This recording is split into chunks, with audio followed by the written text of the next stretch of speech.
Shalom teman-teman dan Bapak Ibu, bertemu kembali pada sesi ini dan salam sejahtera bagi kita semuanya. Om Swastiastu, Namo Buddhaya, salam kebajikan. Dan mari kembali bersama kita lihat beberapa informasi terbaru mengenai situasi yang sedang berlangsung antara Israel versus Hamas. Dan ini sudah lebih dari 6 pekan dan tentu saja banyak sekali opini ataupun reaksi di tengah-tengah masyarakat atas apa yang sedang terjadi di sana. Salah satu di antaranya kawan-kawan pada sesi ini kita akan bahas sama-sama adalah mengenai fatwa dari Majelis Ulama Indonesia. Nah, sebelum itu mari kita lihat dulu ya penjelasannya. Di sini jelaskan bahwa isi lengkap fatwa MUI soal haram beli produk pro Israel, beli produk Israel. Nah, ini dia teman-teman ya. Bapak Ibu semua, di sini lebih lanjut dikatakan bahwa Majelis Ulama Indonesia ataupun MUI itu mengeluarkan fatwa baru terkait membeli produk dari produsen yang mendukung ya. Jadi kategorinya kawan-kawannya di sini dikatakan yang mendukung agresi Israel ke Palestina. Lalu lebih lanjut di sini dikatakan bahwa Fatwa nomor 8 tahun 2003 itu berisi tentang hukum dukungan terhadap Palestina ya. Lebih lanjut dijelaskan dalam fatwa ini ya tertuang bahwa mendukung perjuangan kemerdekaan Palestina atas agresi Israel hukumnya wajib, katanya di sini dikatakan ya. Lalu lebih lanjut sebaliknya ya, mendukung Israel dan mendukung produk yang dukung Israel hukumnya haram. Jadi ini dia Bapak Ibu ya. Sederhananya bahwa mendukung perjuangan kemerdekaan Palestina itu adalah hukumnya wajib, sedangkan kalau mendukung ataupun membeli ya produk dukung Israel itu hukumnya haram. Nah, ini dia ya. Lalu lebih lanjut di sini dikatakan bahwa fatwa tersebut juga merekomendasikan ya agar pemerintah mengambil langkah-langkah tegas membantu perjuangan Palestina. Lalu lebih lanjut di sini dikatakan bahwa Ketua MUI ya bidang fatwa Asrorun ya Niam Soleh menegaskan mendukung agresi Israel baik secara langsung, nah ini dia teman-teman ya, maupun tidak langsung seperti membeli produk dari produsen yang secara nyata mendukung Israel haram hukumnya. Nah, ini dia Bapak Ibu ya. Lalu lebih lanjut lagi di sini dikatakan bahwa ini ya teman-teman ya. Niam juga mendorong masyarakat mendukung perjuangan Palestina termasuk dengan mendistribusikan zakat ya, infak dan sedekah untuk kepentingan perjuangan rakyat Palestina. Nah, itu dia Bapak Ibu ya. Ini adalah fatwanya yang sedang ramai beberapa waktu belakangan. Lalu mari kita lihat di sini ya. Umat Islam diimbau. Jadi teman-teman ini himbauannya untuk umat Islam ya.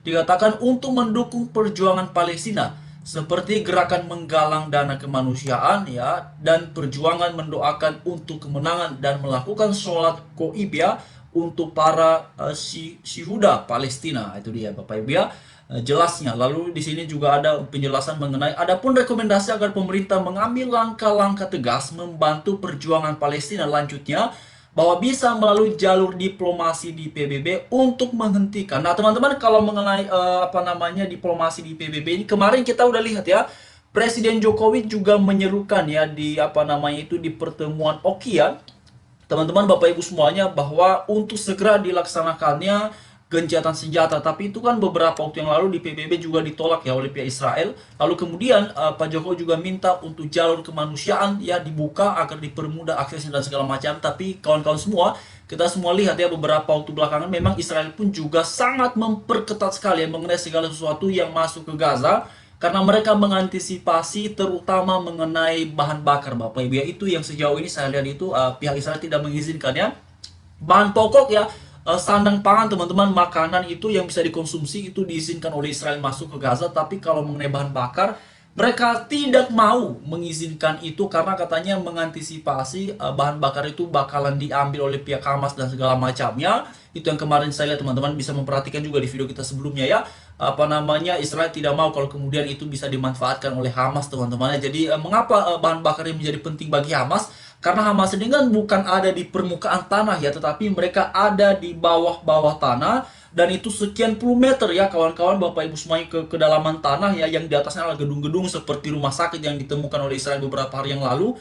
Lalu kemudian di bawahnya adalah ada sebuah terowongan, dan untuk ini mereka bisa ada ya dalam terowongan itu tentu dibutuhkan udara yang masuk, dan udara ini kan tidak masuk secara otomatis ke sana karena ini berada di ruang bawah tanah, dan pintu masuk ke dalam terowongan Hamas ini kan Bapak Ibu semua seperti yang kita lihat dalam beberapa foto itu kecil ya, tidak besar Bapak Ibu, namanya ini tempat bersembunyi ya, seperti yang sudah dirilis oleh pihak Israel. Dan itu sebabnya tentu agar udara bisa masuk secara lancar ya, ini kan membutuhkan alat ya mungkin mesin tertentu yang menyalanya membutuhkan bahan bakar ya untuk bisa membawa udara ke dalam terowongannya Hamas itu. Nah, itu dia Bapak Ibu, makanya saya dengar dari ulasan warga Israel ya bahwa ini salah satu metode ataupun strategi yang diterapkan oleh pihak Israel tidak mengizinkan namanya Bapak Ibu ya apa istilahnya itu tidak mengizinkan masuknya bahan bakar ke kota Gaza. Nah, lalu Bapak Ibu semua, mari kita lihat di sini ada beberapa ulasan ataupun kemudian apa namanya ya mengenai situasi yang sedang berlangsung di sana. Dan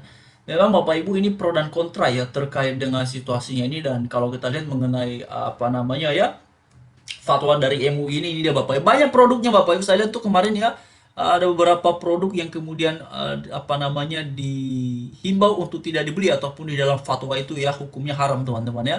Nah, ini kan pertama-tama ini kan berlaku untuk apa namanya orang-orang yang beragama Islam ya. Jadi di sini jelas teman-teman ya orang-orang yang beragama Islam. Jadi untuk yang non Islam berarti fatwa itu kan tentu ya secara pasti itu tidak berlaku teman-teman ya. Tapi begini Bapak Ibu semua, kemarin saya juga ada dengar satu video ya. Nanti saya coba share ya, mudah-mudahan bisa kawan-kawan ya. Apa namanya dengar satu video dari seorang pemuda apa namanya pemuda Muslim di Malaysia ya, yang mana ternyata di sana juga ada seruan ya terkait dengan boykot ini. Dan pemuda ini menyoroti mengenai satu hal yang katanya perlu dikaji terkait dengan boykot-boykot yang ada di negaranya itu adalah mengenai apakah dengan gerakan boykot seperti ini itu bisa langsung memberikan dampak terhadap Israel ataukah justru yang mengalami dampak buruknya adalah warganya katanya yang ada di sana teman-teman di Malaysia, yang nantinya bakalan kena PHK, ya bakalan tutup toko, lalu kemudian belum lagi kalau misalnya terkait dengan ya perusahaan yang pro Israel ini yang kemudian bekerja sama dengan UMKM lokal katanya di sana dengan pengusaha-pengusaha kecil, dengan apa namanya dengan peternak, dengan petani dan segala macamnya ini kan juga ikut berimbas dampaknya katanya Bapak Ibu ya. Nah, itu yang kemudian kemarin saya lihat satu ulasan dari penjelasan pemuda Palestina, pemuda Malaysia ya yang beragama Islam juga dia kawan-kawannya, yang kemudian dia sampaikan sebagai tanggapannya atas seruan boykot di negaranya. Nah, kemudian Bapak Ibu kalau di negara kita yaitu kembali ya kepada masing-masing mereka yang menganut agama, karena begini teman-teman ya, apa namanya ya tentu mereka sudah mempertimbangkan lah ya seperti apa ini nantinya. Jadi ya sudah biarkan kali ini urusan agama teman-teman ya, mereka apa namanya membahas ini dalam konteks perspektif keyakinan beriman ya. Nah, jadi bagi saya secara pribadi ya udah itu kan kita kembalikan kepada mereka. Dan bagaimana nantinya yang akan terkena dampaknya ya apakah ini akan berpengaruh kepada Israel ya tentu teman-teman memang tidak ini ya. Kalau pertanyaan seperti yang disampaikan oleh pemuda Malaysia ini bahwa apakah dengan memboikot barang-barang yang pro Israel itu bisakah itu membangkrutkan Israel, bisakah membuat Israel kemudian menjadi apa namanya ya tidak berkembang, atau kemudian dampaknya terhadap keuangan ataupun keekonominya mereka.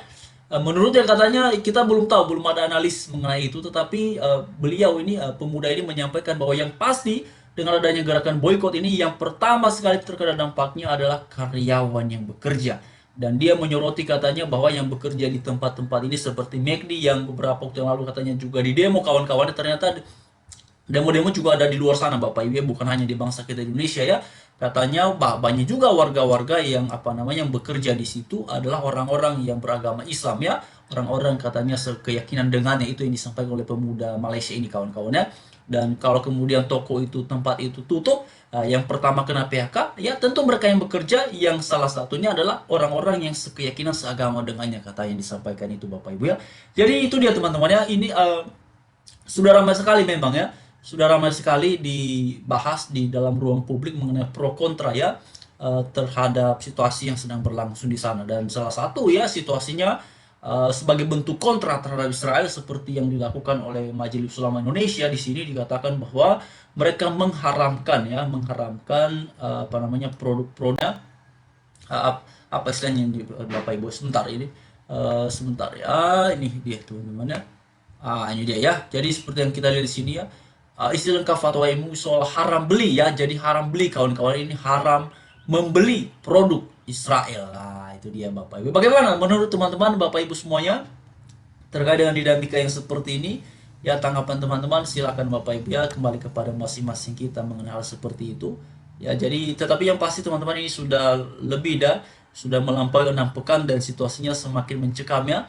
Situasinya semakin apa namanya di sana ya, semakin sering ya, semakin intensif, bahkan Israel melakukan serangan karena mereka juga sudah memasuki pusat kota Gaza dan mereka sudah mengetahui banyak sekali katanya terowongan dan juga pintu-pintu masuk ya ke dalam terowongan Hamas itu. Jadi sekian Bapak Ibu semua, mari terus suarakan kebaikan dan tentu kita berharap semoga situasi di sana segera membaik karena benar sebenarnya ya kasihan warganya bagi yang ada di Gaza maupun yang ada di Israel, kasihan masyarakat biasanya Bapak Ibu ya.